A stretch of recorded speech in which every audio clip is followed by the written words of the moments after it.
Next on the news, finding faith in one of the most unlikely places, a college campus. I'm inspired when a young person maybe rediscovers or just discovers more deeply their Catholic faith. Hamas agrees to a temporary ceasefire with Israel as chaos continues to erupt at Columbia. But it won't happen at graduation. That's because it's canceled. A Pittsburgh pastor held up at gunpoint in the middle of Sunday service. See divine intervention caught on camera. Plus, the Pope's protectors. The Holy Father has new members of the world's oldest army. I'm Christine Persichetti. Currents News starts right now.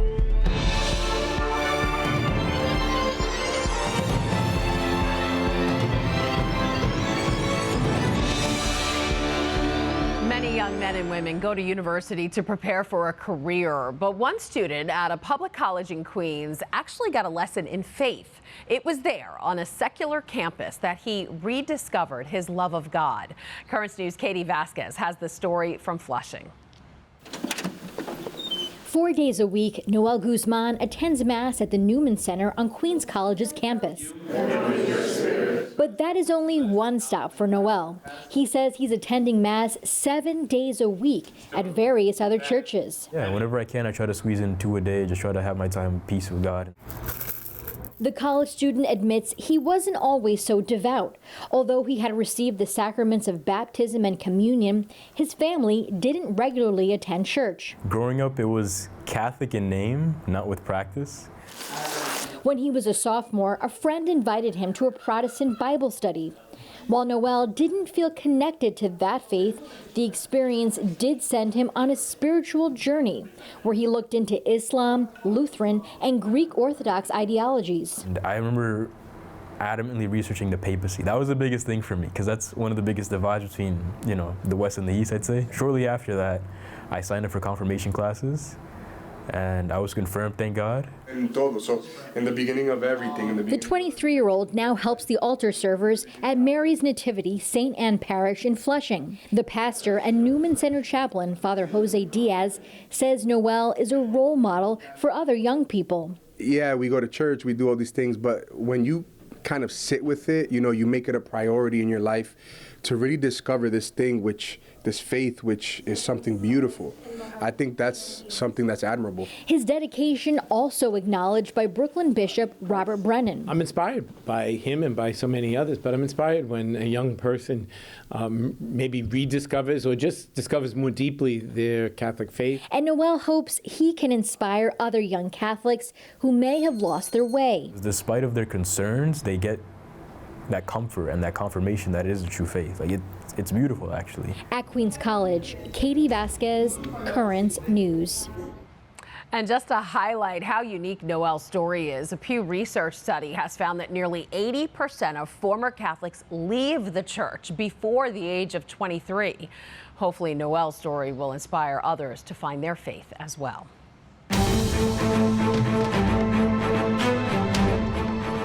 Developing tonight, Hamas announced on Monday it has accepted a ceasefire, temporarily halting the terror in the Holy Land that has gone on for the last 7 months. The proposal calls for the release of 20 to 33 hostages over several weeks in exchange for the release of Palestinian prisoners held by Israel. However, Israel says the plan doesn't meet its terms. The news comes as Columbia University has canceled their large-scale graduation ceremony due to ongoing pro-Palestinian protests. The Ivy League will instead hold smaller school-based ceremonies this week and next. For the past few weeks, the demonstrations at the New York campus have been chaotic and at times violent. Police arrested more than 200 people. 3 synagogues across New York City received bomb threats over the weekend, leading Senate Majority Leader Chuck Schumer to announce a $400 million increase in federal funding for security in places of worship. Synagogues, churches, and mosques will have to apply by May 21st to tap into the first round of funds. Meanwhile, a new exhibit in New York City is recreating the Nova Festival attack, giving visitors the chance to understand exactly what unfolded on October 7th. It's called 6:29 a.m., the moment music stood still, and it includes actual items left behind after Hamas gunmen stormed the festival and videos recorded that day. One survivor says the exhibit will give visitors a glimpse into how they felt during the attack. When you see the chaos, you understand how scared we were, how helpless we were, how not prepared. And you can see the actual items, you can understand that these are people such as you. The exhibit will be on display in Manhattan through May 23rd. For more information, go to nova0629exhibition.com. A Sunday service in Pittsburgh could have ended in carnage if not for what parishioners are calling divine intervention. Watch this video. A man with a gun barged in Sunday morning and pointed it at the pastor of Jesus' Dwelling Place Church. Luckily, the gun jammed and no shots were fired, allowing the church's deacon, Clarence McAllister, to tackle the gunman. McAllister says the fact that no one was hurt means God was present. That was just God. Because the possibility, one thing about a bullet gonna find some meat.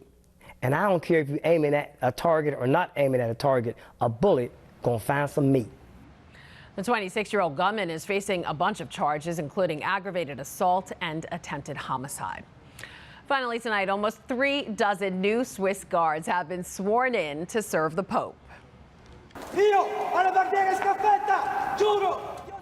The 34 new recruits, who are all under the age of 30, pledged to faithfully, loyally, and honorably serve and protect the pontiff, and even sacrifice their lives for him if necessary. Now, more than 130 guards are responsible for guarding Vatican City. The guards have been protecting popes for more than half a millennium, and as far as armies go, they are the world's oldest, smallest, and most photographed. But they also have lives of their own, and some have families that live within the walls of the Vatican. Current News' Melissa Corsi takes us to St. Peter's Square for a day in the life.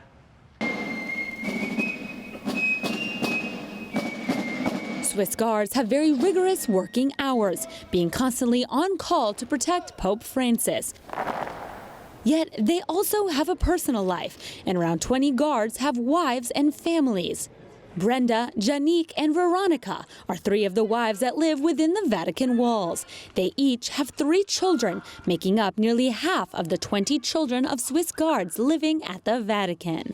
And living here with a family is a great opportunity, not only for us as parents, but for the children as well. For years, only guards who had attained the rank of corporal could get married.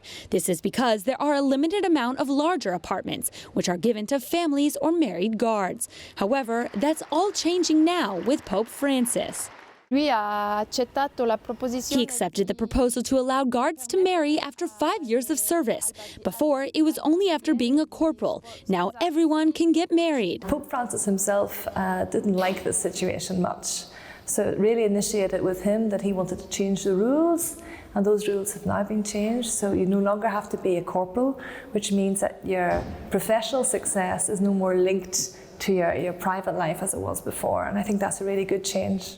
While Janique's and Brenda's husbands had both served as guards for Pope John Paul II earlier in their career, Veronica is completely new to the Vatican, only being here 3 months for her husband's first-time service. My everyday life is very similar to back in Switzerland. I wake up, the bigger children must go to school, and then the housework is done. It's all very similar to back in Switzerland, shopping and cooking, and we have a dog that we go for walks with in the gardens. The wives say their daily lives are normal, just lived out within the Vatican walls. The parents have formed a tight-knit community with one another, especially the ones who have children.